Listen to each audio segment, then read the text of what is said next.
l'ensemble des responsables, autorités territoriales qui sont là aujourd'hui à Ndimat pour célébrer les journées mémorielles. Je crois que c'est une très belle initiative qu'on encourage, qui doit être même pérennisée, parce que étant un creuset d'échange, de réflexion, de concertation, de revalorisation du patrimoine historique et culturel,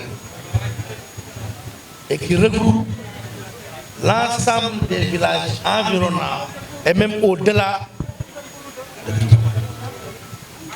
Je crois que, Monsieur le Président, c'est une initiative noble, importante, à laquelle tout le monde aujourd'hui doit s'inscrire. Parce que, au-delà, cette association peut régler beaucoup de choses sur le plan du développement local, sur le plan de la santé, de l'environnement,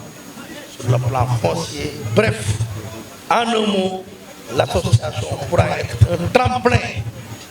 pour ne pas dire un reposoir, pour nous permettre de mieux agir sur les politiques publiques de développement. Donc, au nom de l'autorité du sous-préfet de l'arrondissement, à empêcher, parce que aujourd'hui, au vote du budget de Fanaï, moi-même je dois apprendre à aller maintenant pour le budget. Mais l'importance de l'activité était telle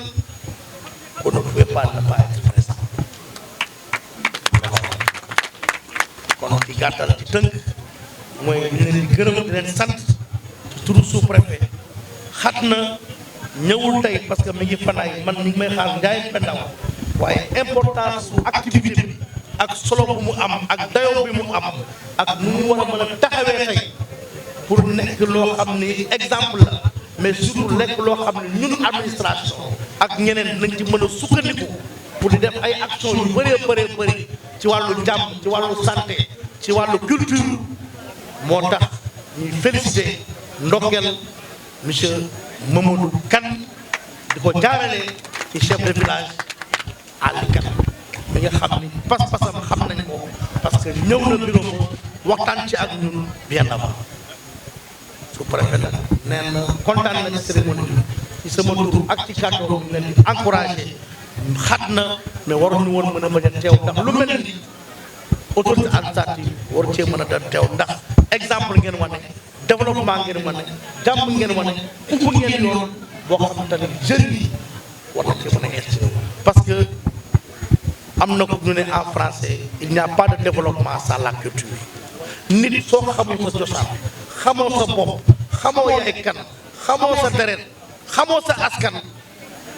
am na yoo xam ne doo ko mën waaye soo xamee sa bopp xam sa deret xam sa askan di nga xam ni nga la war ak li nga war di nga xam ni nga war a def ak la war yàlla dogal ma nekk sët ci Elimane Boubacar donc fii ma teew tey sama dëkk la sama kër laa ñëw moo tax ma kontaan ci ma sawar ci ko ɗum tahi mi weltima onon fof on jarama jolle o feewi ɗum ɗo woni importance onon fof hannde ko weltare par ce que association foti darade foti yaade less foti yaade dow onon fof on foti jaggu hen. Au nom du sous-préfet de l'arrondissement, je déclare ouverte cette journée. Vive Ndimat, vive Djily Boubacar. Je vous remercie. Merci.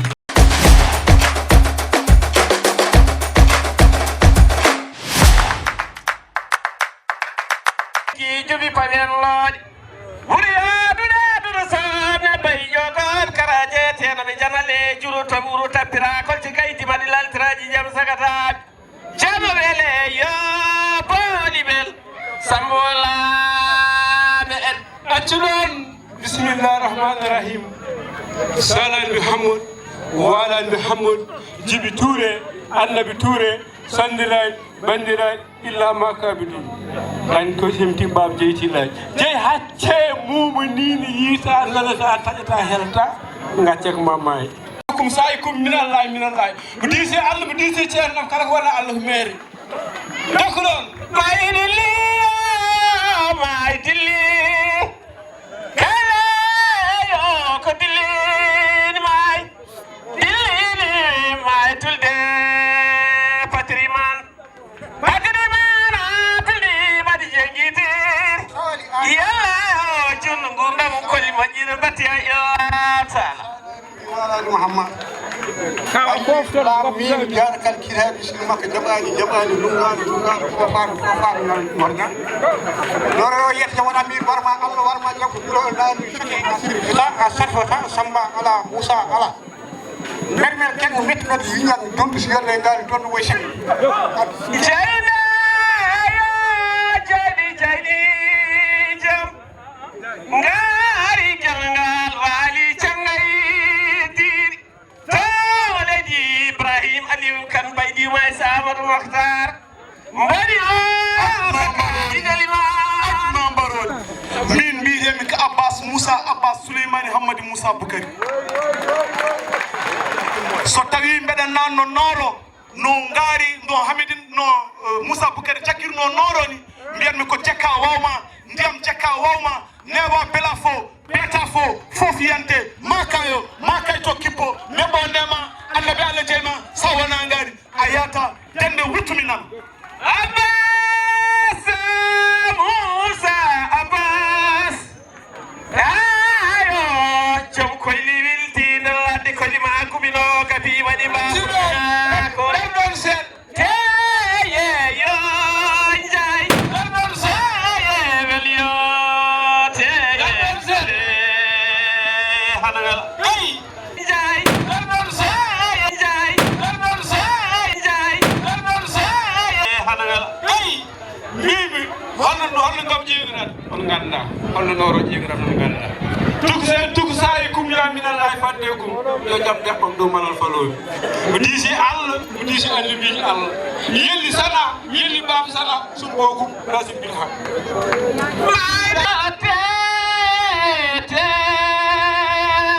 ya kal babede yo tagade dingela sade pentenye kontude nyula ngala dal daden loj ladi kuma nyami baraj tar walegi saruma so tawi mi fayi maye mbeɗa jakkoye liɗɗi addana toroɓe sebɓe e sapalɓe fulɓe e daroɓe mbiyatmi ko bisimillahi loglog arrahmani loglog yo Allah lokkanam toon fulkour kala daneer ɓaleer toksur mawdu jaggu mi tuusa Allah fuɗitnaki mi tuusa annabi Allah mutitnaki eɓe ndera mbeɗa ara fotangu rik dende wittuminama acci ɗon won namdiri kam ka wi so neɗɗo yoni hono yoltirte won namdiri hoɗel ma namdi ɗum nukkatake frenu ma ɗum hakkude holko janggata darta ko tati mbeɗɗa ko ɗo dow jala e laaɗa hakkude mbeɗɗa gonɗo jala e laaɗa kama jet mbeɗɗa sa weddim a ɗon ko tutta hen makkin ɗum jeltide hen dow alay ara dawra Allah yawman dura annabi Allah yawman dura Allah ko galo annabi ko dokko yajan Allah yo Allah yañanam hande feran Allah yo nangue fernam jam somi diri Allah nanga so Allah diri nangowo ala so wona ila Allah taala dañal ko dandam basal ko esam dañe yomi deñ bo dañani yomi deñ am he ñaare me dañani be bandira minno hon ko Allah ceedo mamma gay o wi an sa fi mbarodi dengueridi yale nder may holko gabborte day wayen abborodi salal Muhammadu wa alal Muhammadu birun barunu bot piani redu musori di suppito jaggaydi mamma gay jara walani man hay balini bambe lidi nelam to balado babam ko balado so laade gorko kolodi deg tunka sifa tunka sare sifa subhana ya fa don mi non noddanaami gamde bugaraali gande fambe aali be rokkuma gatto kare ekwale mutengalink on de le dusman libet ton ngari me de vito jugel ndor mi raari barko jitawe les ton me chaki chopo kala wale Mesdames, Messieurs et chers invités, nous commencerons d'abord par remercier la population de Dimat et la population de Toul-de-Dimat dans son ensemble en donnant tous ces remerciements à M. Ali Adjigo, le président du comité d'organisation, et tout son comité, tous ceux qui l'ont aidé à organiser cette rencontre. Nous remercierons aussi les autorités locales, en commençant par le chef de village de Dimat, puis le sous-préfet de l'arrondissement de Thillé Boubacar. Nous remercions aussi le ministre de la Santé et de l'Action sociale, et en précisant que M. Zeyn Abidine Si, originaire de Dimat, a été l'un des artisans des rencontres médicales qui sont en train de se passer. Nos remerciements vont aussi à tous les participants, ceux qui viennent de la diaspora, ceux qui viennent de l'intérieur du Sénégal, ceux qui viennent de la Mauritanie, ceux qui viennent principalement de notre ville sœur de Dimat, la ville de Tékane. Merci à vous tous. Nous disons également merci à tous les médias présents ici,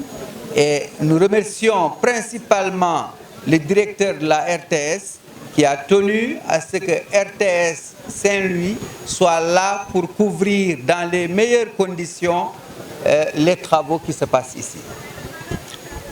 Mesdames, Messieurs, chers invités, aujourd'hui, nous nous retrouvons pour célébrer un moment essentiel de la vie de notre association, les rencontres mémorielles de Dimat Saré. Cet événement, je n'en doute pas, marquera une étape déterminante dans notre cheminement collectif que nous avons voulu inclusif et ambitieux.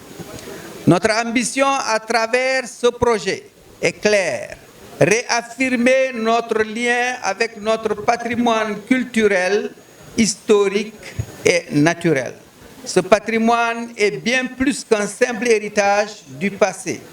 Il est le marqueur fondamental de notre identité commune, la source de notre fierté collective et un levier indispensable pour notre développement économique et social.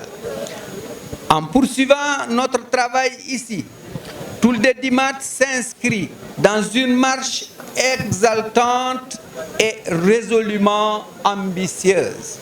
Cette marche, guidée par nos valeurs, reflète notre volonté inébranlable de bâtir un avenir dans lequel culture, histoire et développement durable s'entrelacent pour le bénéfice de tous.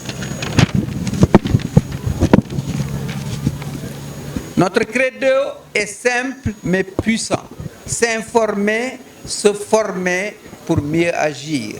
Ces mots traduisent notre engagement à fournir à chacun les outils et les connaissances nécessaires pour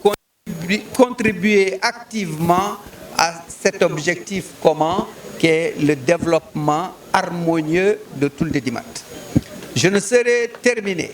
sans parler des inondations qui ont totalement englouti l'espoir et les biens de certains de nos parents. Ces événements tragiques illustrent la nécessité d'agir face au dérèglement climatique. C'est pourquoi nous avons réservé une place importante au changement climatique et à la santé. Les différents ateliers vous permettront d'avoir une vision plus globale et plus critique de nos besoins vis-à-vis de nos populations. J'en profite pour faire un coucou à l'OMVS qui nous a envoyé une délégation pour nous entretenir des changements climatiques. Je vous invite donc à faire de ces rencontres un moment d'échange, de réflexion, mais surtout d'action. Ensemble, en unissant nos forces, nous pouvons construire un avenir dans lequel notre patrimoine et nos valeurs seront les piliers solides pour nos générations futures. Je tiens à remercier chacun d'entre vous pour votre engagement, votre passion et votre dévouement à notre cause. Ce que nous accomplissons aujourd'hui est une œuvre collective et je suis convaincu que l'unité et la détermination qui nous animent nous mèneront loin. Continuons à avancer ensemble avec la même énergie et la même conviction. Merci à tous.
Mimo nan telle sukaɓe kono wurgol laɓirtoni non telle sukaɓe ne laɓirte ka gonanɗa e wurgo sa wuuri jangga ɗum gonta nder fedde gonal est ce que nomteɗa hay goto nomtaki ɗo ka jeeya hay goto nomtaki machallah jarama dima ɗulli أعوذ بالله من الشيطان الرجيم بسم الله الرحمن الرحيم en jetti Allah en juuli nelaɗo sallallahu alayhi wa sallam en jetti jibinaɓe en calmini helifaɓe wonɓe ɗo fof helifaɓe aadaji ɓe e helifaɓe diini e mawɓe killi fof min calmini kadi délégation ngaji tulɗi man fof arɓe ɗo ummiɓe guil Mauritanie e ummiɓe diaspora kamɓe fof e mbiya bisimilla ɗo e dimat Saare fedde nde ɗo ko fedde bitede patrimoine historique de tulde dimat ɗum ɗon firte Pulaar henki men kinno watteno ko mawɓe men ganduno ko no mawɓe men guurduno ni enen etoɗen wuurde noon par ce que enen gandi hande aduna hande ko tubankil bonni yimɓe addi ɗo jikkuji goɗɗi mais ina laaɓi sen ƴettini jikkuji mawɓe en mbaytani mbayɗen ni hannde sukaaɓe ganda hannde enen gandi sukaaɓe mawɓe hannde n ceerti seeɗa alors que sukaaɓe mawɓe foti ko rendude fof gila galle gila dingiral haa gese ɗum woni addat ko jam e nder wuro donc hannde min mbi tan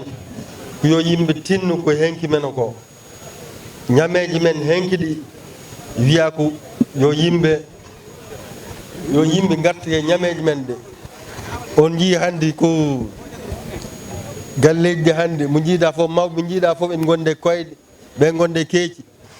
sante o natti wayde no wayno ni ɗum fof addi ɗum ko ñameji gummiji banggue goɗɗo waalo men gonno ilirni hikka yimɓe fof poti ko nadde e waalgo jabboy e babaɓe kam mi rende ko ñebbe tan jabbata mais ko guranteɗe men fof ko ummotono kay waalgo ɗum ɗon alay saago duttoɗen hen sen duttaki hen gurdam men musat tan donc onon fof on bismami ɗo mi yiiɗa jutnude haalka en mbaɗi remercier aussi comité d'organisation et organisation sukaɓe darde mom darde nde onon fof on jarama yo yallah fewdo ñalawmaji ɗi sous préfet udditi joni joni e indi président Bassirou Diomaye Faye e premier ministre men Ousmane Sonko kamɓe jogui leydi ndi hannde enen kadi mamin jokkodire laamu ngu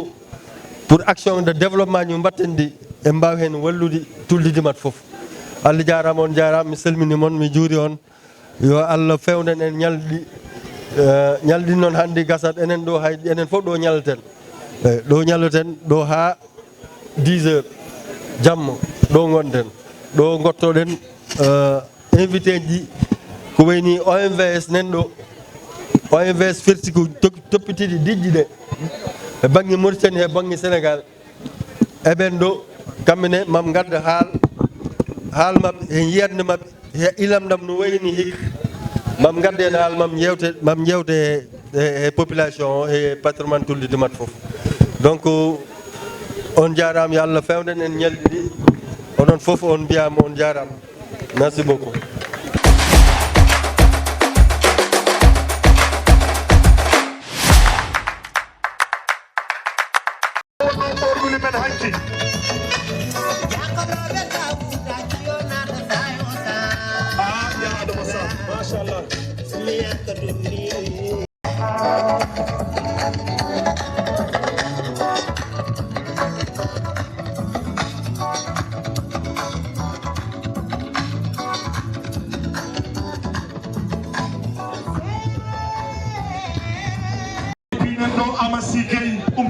France ala kad ɗum sowona tawtere di ñalawma joom ñekkumen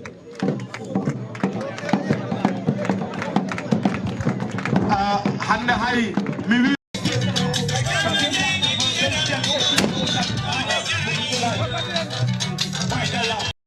rewɓe yantaɓe gari machallah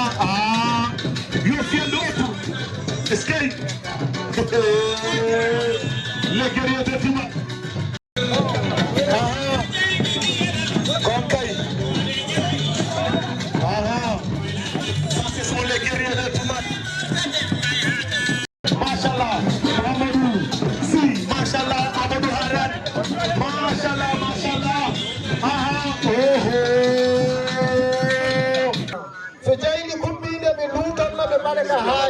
kamɓe wonno fusɓe mayɗi saɗiɓe kalkina hayno on jarama tonde eɓe calminama haala ka hewta on calminama dendagal mon onon bandiraɓe tawtiraɓe oɗo ñalawma hande ko ganduɗa ko wurtinde gurdam timanno wano hanki e ha hande ko yiteno ko hanki eɗe yiite ɗo ha hande e timan surtout ɗo e timan feewi enen ndiɓe timan waalo ko wanno ko hanki taw ko fayidaji mawɗi hollirti timannagal no wano turɗi timannagal no wano golle mumen no mbanno ɗum koddirten ɗo taniraɓe alwali dañen jugow da en jaddande taren wona ɓen tan e ɓen tan ko hindinde ari addude ballal mum e fatiriman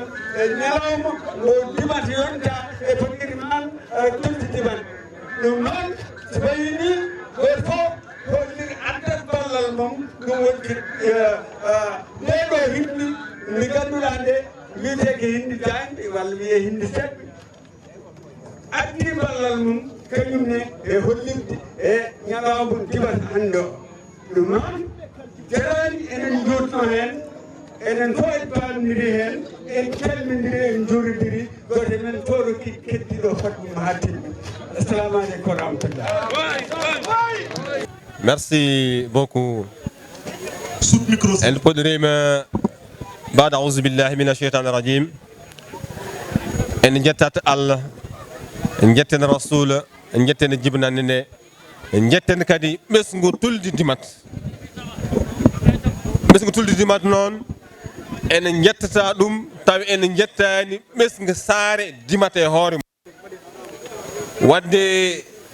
caggal ɗiɗo kongi mi juutuntaka min wi caggal bismade e salminde sous-préfet o rewi ɗo yihi en calmini le président de l'association le président du bureau exécutif monsieur Mamadou Amadou Kane min calmini l'ensemble de la délégation du bureau exécutif de la diaspora qui l'accompagne de Dakar et de toutes les contrées du Sénégal qui accompagnent le président. En calmini, en bismim, kal wurungo, kal chatal et tout le dimat, gardodo, salminam, juram, bismam. En calmini non kadi, les autorités religieuses ici présentes. En calmini, les autorités coutumières ici présentes. Calminal inon, initidum fof en pawe, juuɗe mawɗo wuro ngo hon elman Aliou Demba Kane so ɗum yawti en mbawa kadi salminde taw en duttani teddugal dimat dimat e ɓesgu mum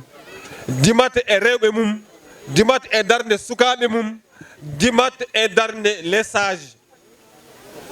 alhamdulillahi rabbil alamin ko soynano so sami tan hocce. Nous avions un défi. Dimat Djalmach avait un défi, celui de réussir l'organisation de la deuxième édition des rencontres mémorielles Toul-de Dimat. Que de labeur, que d'argesse, que de générosité et d'efforts consentis pour réussir aujourd'hui à démarrer depuis hier les rencontres mémorielles ici à Dimat. Si Dimat réussit, Dimat ne répond qu'à son nom. Dimat Djalmach fut la capitale de ce terroir, renvoi géographique qui englobe à la fois le versant nord et sud de la vallée du fleuve Sénégal. Toul-de Dimat, terre de culture. Toul-de Dimat, terre de suture. Nous étions à la frontière avec le Trarza, avec le Waalo. Et c'est de belles pages d'histoire construites avec ses voisins. Alhamdulillah, nous non en mbawa wadde sana yettude Dimat e darde mum. On yimɓe ɗo sagataɓe dardiɓe ɗo. On yimɓe ɗo rewɓe joɗiɓe ɗo. ɓeyɗo sukaɓe ko ɓeyɗo jaggi hen ɓeyɗo daari ha ɗiɗo ñalɗi mbawa yawtude. Ɗum noon min mbawa wiide président ɓol wawa wadde kañum tan e effort mum haɓat réussir ces journées là. Ɗum noon bravo à vous monsieur ici présent. Bravo à nos belles dames qui sont là. Bravo à la jeunesse de Dimat. Bravo aux sages de Dimat. Alhamdulillah, nous allons laisser aux historiens le temps de revenir sur la portée de ces rencontres mémorielles. Mais nous savons que Toul-de Dimat, qui veut honorer, entend rendre hommage aux anciens, entend célébrer, vulgariser le riche patrimoine, l'épais patrimoine de Toul-de Dimat. Ce patrimoine est à la fois matériel et immatériel. J'en veux pour preuve. Aujourd'hui, vous avez vu le défilé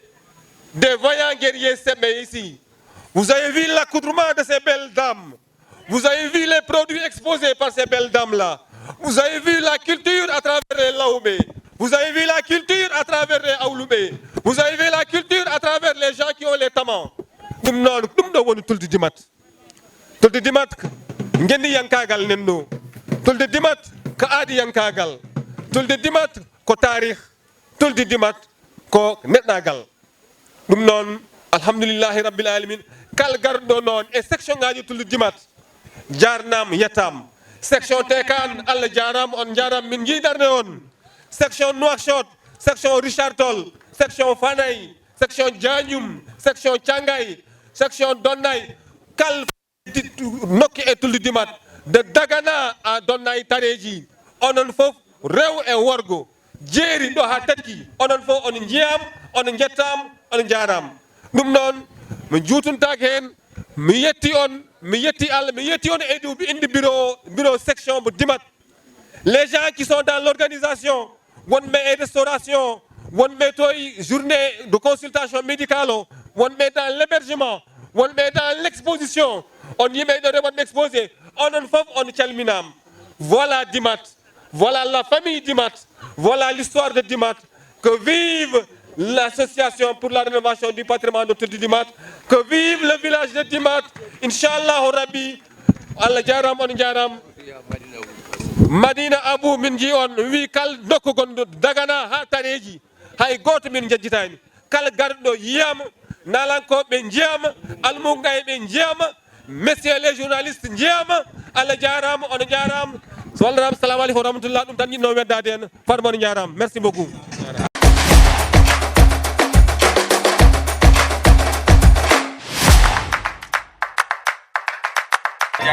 Sakade Yandeya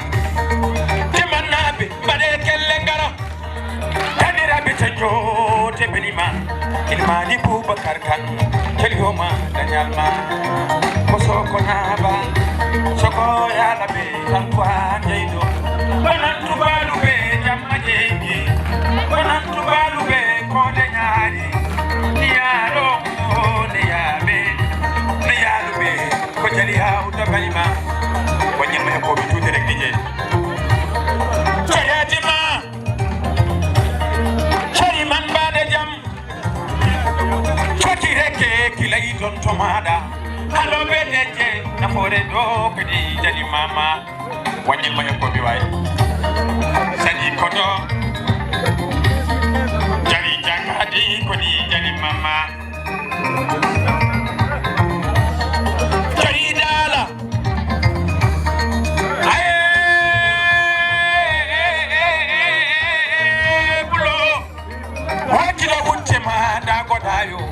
Ilmani Bubakar Khan, wati de Danyalma, Kosoko Naba, Soko Yalabe, Takwa Jaido, Konantu Balube, Jamajeki, Konantu Balube, Kodenyari, Nialo, Niabe, Payalube, Kojali out of Anima. Mario Madena, Kakan Bedile. Kan bendile Mamadou Amadou Kan Mamadou ya Mamadou Jonto Jada Kula ulo belima Mamadou Amadou kilay donto wada Mamadou Moussa Li dara halaybe Alhaji Mamadou Awu Chelabo Bien kulay jondoma Hawani hade rokira de Diman mojeri Diman walo tenina Ko wadati ko jeliha Chotioma Danyalma, merci beaucoup Bandirabe. Ko Weli Jonathan Notauno. Enen dendi tedungangal, enen dendi fodende.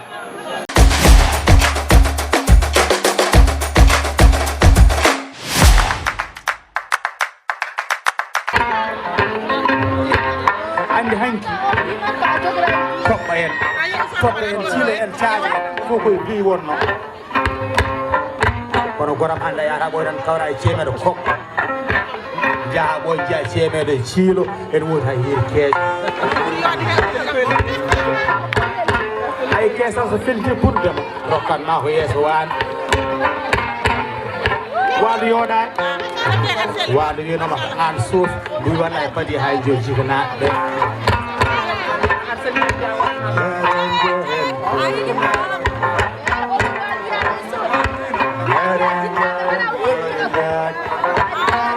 mi siftorɗo pat himayli payti UMS wiyete Kalidou Kane chef de cabinet Abdoulaye Daouda Diallo albarka 300 000 Dakar 300 000 ɗo Sangal wiyete Elimane Dimat lamɗo Cangay arɗo Kiray garenjen polindaji garenjen polindaji noddi Mamoudou Alay Samba Lewel penna maali wuro Daga Najo albarka mbaɗamo jaw dokkal kay abade min yidra mbeɗa yiyata dendagal Dimat naaɓe dendagal Cangay naaɓe debbo e gorko hay goto mo woppaani ɓe ñaagi jomri Allah subahanahu wa taala toɗo wattu ni kadi mo wuuri ɓeydi ustadi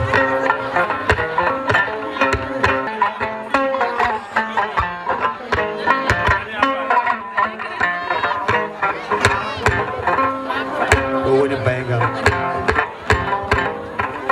sowna gay ko ɗo woni baygal baygal fotani bonnede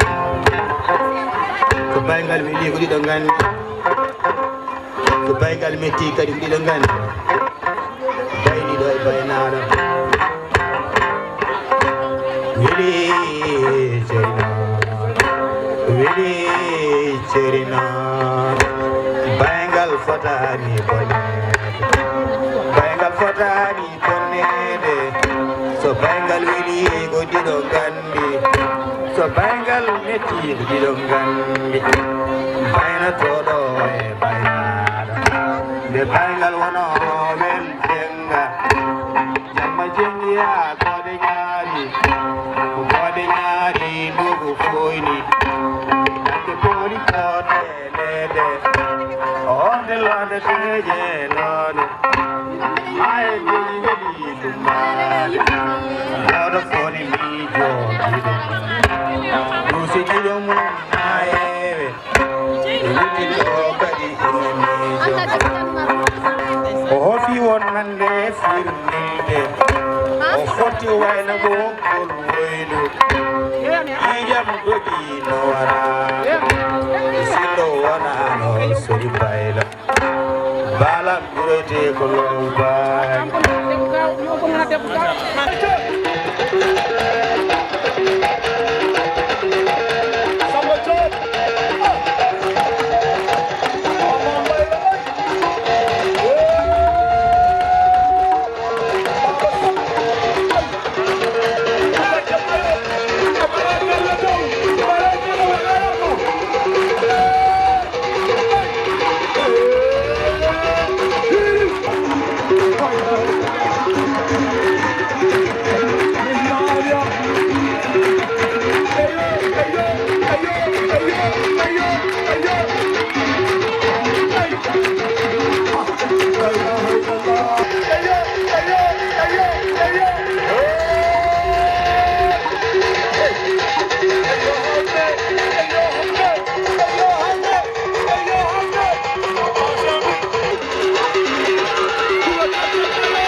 hanke ɓe salinoɓe jaworu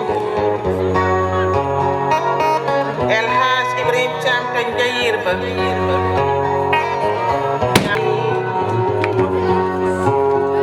moɓodiral gam wurtinde donani tulde dimat ummima kille ɗe kala darima mbaɗi haɓɓere wotere nde wonno dowli leñol meɗen huɗum dental on ko ka reysir o wonno yerba gorko mo cangay o ɓooyino yewtude digre meɗen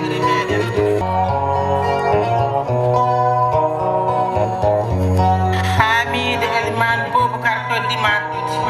Eliman Habi Demba to Dimat Karas dare ko nya kunilo ma to janda kiya yi mayo mo yarani de bele ngari mayo tanum jalta be ana sar mo ngawle jani nya ko jirana na do tanda ko yadika ni hadu tanda ko yi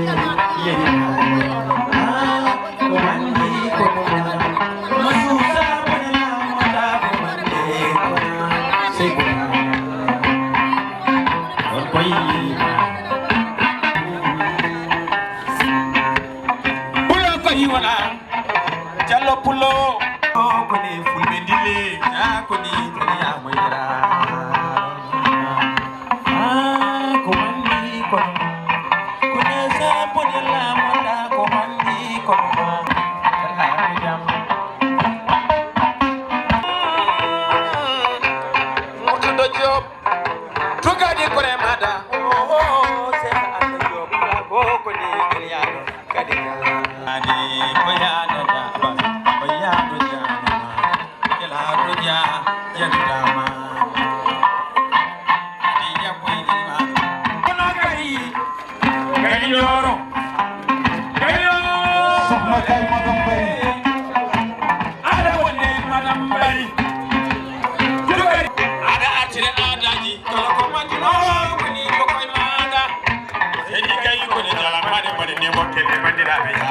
dada kelle soxna gay madam bari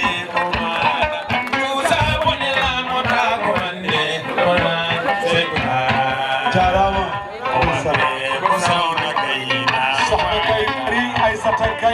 Aïssata Samba Gay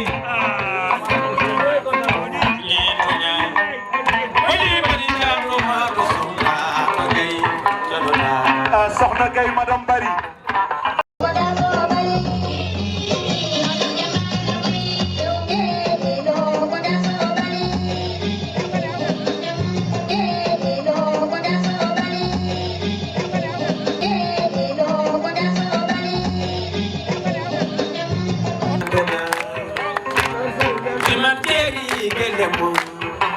Madwalo betina do ekelemo wanyali kelemo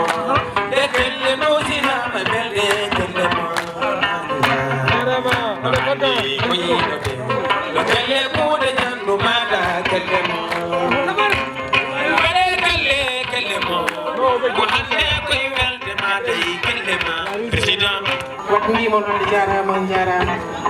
me dandi tam kam kidel no wodi mi yettiɗo jettoɗo tin hande président monsieur Mamadou Amadou Kane jettoɗe gonni jomiraɗo kam jettoɗe gonnima saaha nde mbiɗen sohna Gaye Bari armi nannuma e département tulde Dimat sappo welamɓe ɓol e gartamɓe ɓol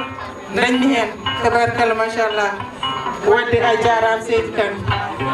machallah association pour la renaissance du patrimoine de tulde Dimat on kokki kam hoolare mbiɗen Allah de taw minne mi weltini on so woni on bettaki faame ko ɗum waɗi seydani kono kala ko moƴƴata ko jomra subhanahu wa taala te eɗen ñeegui mbiɗen Allah de haqqillaji mono tourne e wadde tourne film mo gandanɗa hoorema o ko ɗum ko hewanno e tulde Dimat taw ko ɓiɓɓe tulde Dimat mbaɗat ɗum taw kadi onon mbaɗat ɗum financé on mbin hanki e dessin animé jiɗɗon waɗe eɗen mbawa wasde wadde ɗum e dessin animé mbaɗen ɗum taw ko ɓiɓɓe tulde Dimat daari mbaɗi ɗum saabu eɗen jogui acteur uji gandanɗa hoorema walla ɓe mbawa ɗum juude ay ɓeɗo sukaɓe ɓe jiiɗon ma won hande duuɓi 5 eɓen nder caggalam eɓe paɗani mbuuɗu eɓe paɗani tank eɓe jittanko culture o association pour la renaissance du patrimoine de Tuldimat mben ñaagui on de kettiton nde sukaɓe wadde noon jettoji gondiri jomiraɗo kono jettoji gonni monsieur Mamadou Amadou e jarama jagrat dimat oɗo ko kanko woni président commission des finances commission ɓurɗo tilti e nder association go fof ko hoore mum haalata kono minni ko ɗum guurmi ko ɗum gandimi ɓuuri musde fof ko namdade mbuuɗo saabu sa wona namda mbuuɗo mata kono jelkoɗo ni sa wona yelade mbaɗa comme mbo wona dimo ni paami e buuɗi namteɗon ni keɓoɗon artat saabu kala baɗɗo mbuuɗo muɗum ma hettin hoorema e nder association wadde tinnude hen no feewi onon sukaɓe on jarama yo Allah yomma moƴƴe en jiiɗo hande e ñantulde e jipende Moussa Boucar Sarr mo Ngawle omon ɗo waɗi daneji machallah en wayne ceerno Ousmane Camara ko kalɗa ko ala watta hen no wayno waɗi présenté e gassi omon wonde Ousmane Ly Beeɗo Mbodj Fanaye machallah en jikkoreji meɗen serraɓe nene sere men saabu en kalanno nden histoire no wiya serraɓe ɗiɗo e nder tulde Dimat en jiiɗo yettoreji meɗen pour rendre hommage les braves dames de Diwalo en ɓorniɗo yetto ndati yalla no wondi e Dimbot Mbodj kamɓe joni he ɗiɗoyaji wadde pour rendre hommage e ɓeɗon brave dame uji si mbokko olof yi ñi nga xamante ñoo toog si photo yi les braves dames Diwalo la Dimbot Mbodj ak ki nga xamante moom mooy ndati yalla ñoom la solal ni ngir rek dëggal leen ɗum ɗo ko gandanɗa hoore maɓɓe ɗon e caggal meɗen ko rewɓe fulɓe yontaɓe min jiiɗo sakkeɓe min jiiɗo mabudu min jiiɗo yetti lawɓe min jiiɗo kalko gandanɗa ko hoorema ko ɗum hinde e nder cuɓalaɓe nen ɗo jooɗi wadde noon ko weltanade ko tiiɗi ɓeɗo rewɓe yontaɓe heeɗe suka worɓe seɗɗe ɓe noon yo gaccitaɓe caggal saabu nden sen cuusi jo lelade ɗan ɗen ko ɓeɗo seɗɗe mbaɗanno ɗum lalɗen ɗan ɗen kañumen cittino daro men ko welmum taw eɗen ɗano ha kandren ko ɓeɗo seɗɗe yontaɓe kañumen mbaɗanno ɗum wadde noon pamon mbeɗa yiiɗi dokkon kam seeɗa mbiɗa présente moɗon gorko jontaɗo gorko nanade e nder tulde Dimat sembala mbiyen kalko wiyteɗo wowru kalko wiyteɗo feɗel kalko wiyteɗo jees kalko wiyteɗo alluwal kalko wiyteɗo lahal ko oɗo gorko waɗi ɗum o wiide ko Aliou Dia Seydou Sow mbaɗi noon gummoɗa yimɓe kokoma kelle yimɓe kadi battirata ɗinen hannirtini Allah jarama jarama kala ko jiiɗon ɗo en he ñeeƴi meɗen mo paami ko kanko waɗi ɗum wadde noon yo Allah siftoro e moƴƴi muɗum Allah jarama on jarama ceerno Ousmane Camara tan jokka sewo jarama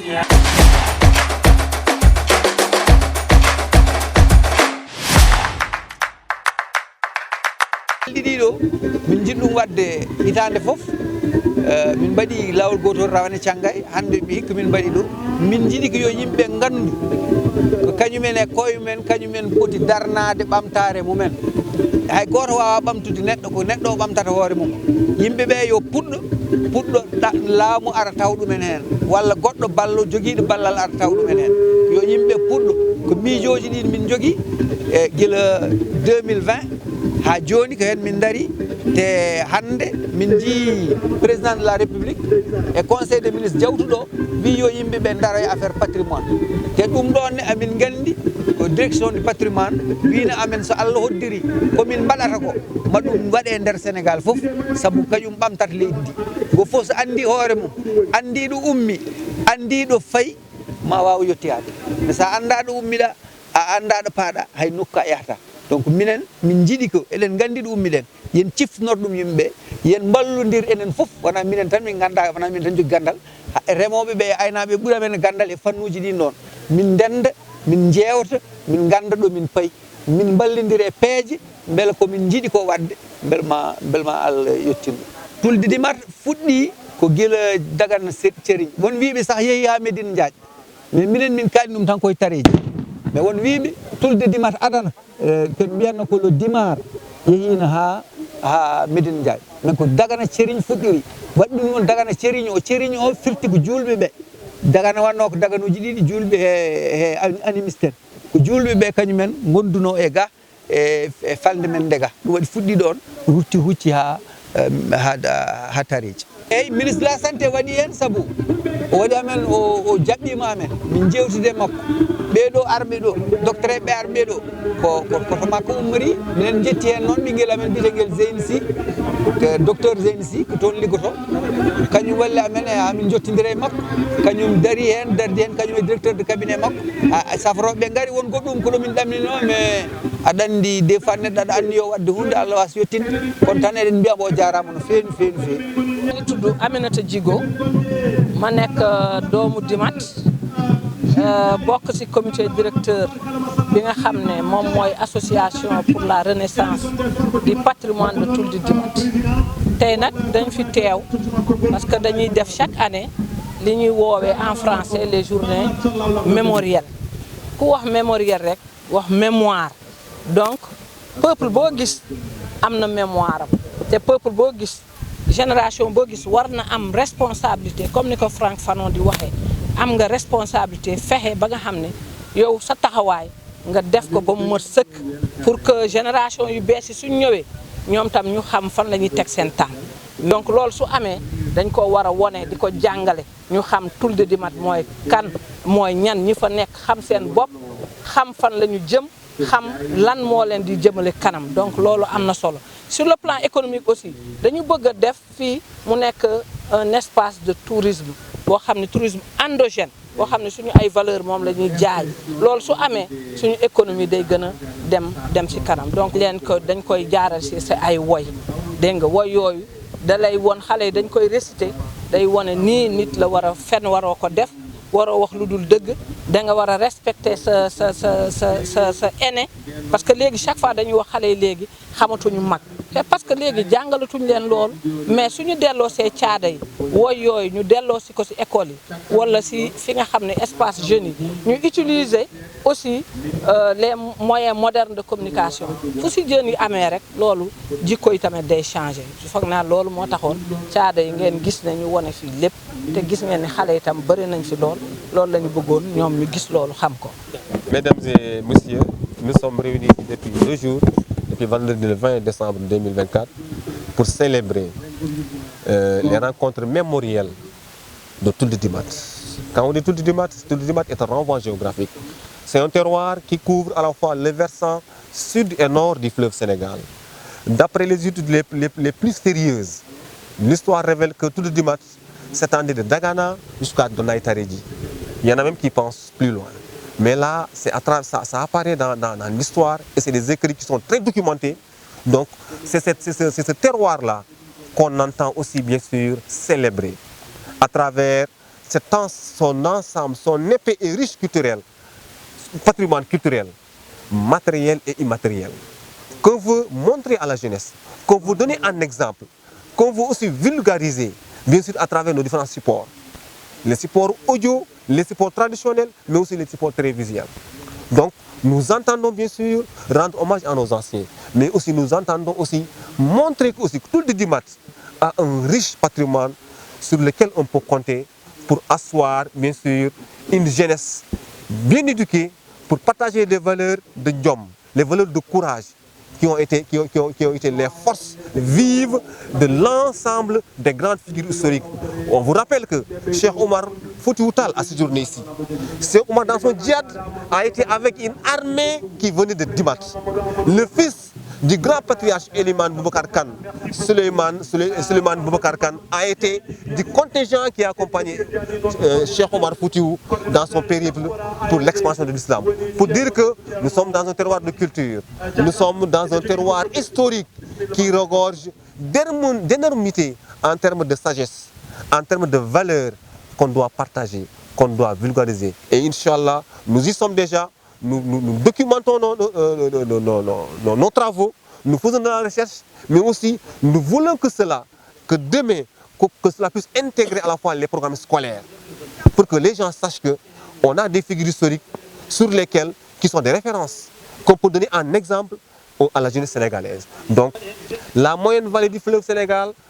regorge, c'est 130 000 hectares. Donc, presque la moitié des terres. Le bassin versant du fleuve Sénégal compte plus de 350 000 hectares. Entre le Mali, le Sénégal et la Mauritanie. Le département de Podor, à lui seul, concentre 130 000 hectares. Et on a un bassin versant qui est irrigué par le fleuve Sénégal. On a un bassin versant qui est irrigué par les défluents du fleuve Sénégal, que sont le Ngalanka, que sont le Douye, que sont le Gao. Et nous sommes dans un bassin versant à la fois où il y a des terres de culture, des terres argileuses, des terres sablonneuses, mais aussi des terres à la fois mi-argileuses, mi-sablonneuses. Toutes les spéculations peuvent être développées ici. Nous avons un capital. Nous avons même des capitaux, j'allais dire. L'eau est une ressource, une denrée précieuse. On a de l'eau. La terre est une denrée précieuse. On a de la terre. On a des terres qui peuvent accueillir la riziculture. On a des terres qui peuvent accueillir le maraîchage. On a à la fois dans le Djeri et dans le Walo. C'est ce potentiel-là aussi que nous faisons le devoir de ressortir. Nous faisons le devoir de chercher bien sûr des partenariats en comptant sur nous-mêmes pour que la jeunesse-là puisse savoir qu'il est possible de se construire ici même à Dimat. Il est possible de se développer dans le contrée de Dimat en comptant sur nous-mêmes, mais aussi bien sûr en comptant bien sûr sur l'accompagnement de l'État des pouvoirs publics. Voilà un peu cette dimension aussi que nous comptons ressortir. En célébrant tout le Dimat, nous voulons que les fils de ce terroir-là puissent des relations, puissent savoir qu'on a intérêt à être ensemble. C'est ensemble, aujourd'hui, l'heure est aux grands ensembles, on dit. C'est ensemble qu'on peut construire le développement. C'est ensemble qu'on peut trouver les voies et moyens d'aller vers l'essentiel. La division et les cloisons ne font que nous retarder. Nous voulons décloisonner. Nous sommes dans le vivre ensemble et nous voulons à travers le volet social célébrer ce vivre ensemble qui a de tout temps été un des ferments et un des ciments de la société foutankaise, mais aussi un des ciments de la société de l'ensemble des clans, des tribus et des populations qui ont toujours habité de façon harmonieuse dans ce terroir de tout le Dimat. Voilà la dimension sociale aussi qu'on entend aussi célébrer et magnifier.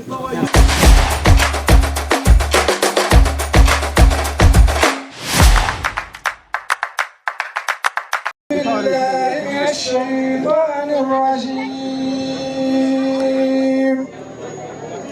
ولما جاءهم رسول من عند الله مصدق لما معهم نبذ فريق من الذين أوتوا الكتاب كتاب الله وراء ظهورهم كأنهم لا يعلمون واتبعوا ما تتلو الشياطين على ملك سليمان وما كفر سليمان ولكن الشياطين كفروا يعلمون الناس السحر وما أنزل على الملكين ببابل هاروت وماروت وما يفرقان من أحد حتى يقولا إنما نحن فتنة ويقولون ماذا أراد الله بهذا مثلا يضل به كثيرا